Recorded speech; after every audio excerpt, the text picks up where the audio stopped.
आज भाई दी रेडी आ जी। रियाज साहब खड़े आ। अभी मजा आएगा ना। रियाज साहब केला किस तरह 200 दी दर्जन ते बाकी फ्रूट की रखिया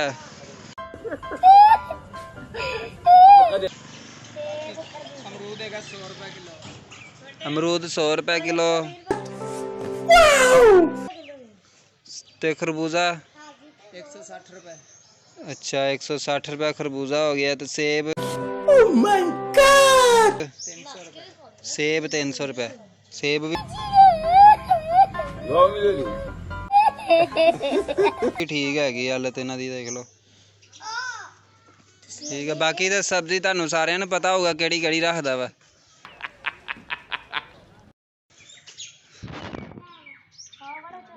आ गड्डी है भाजी इन्हां दी।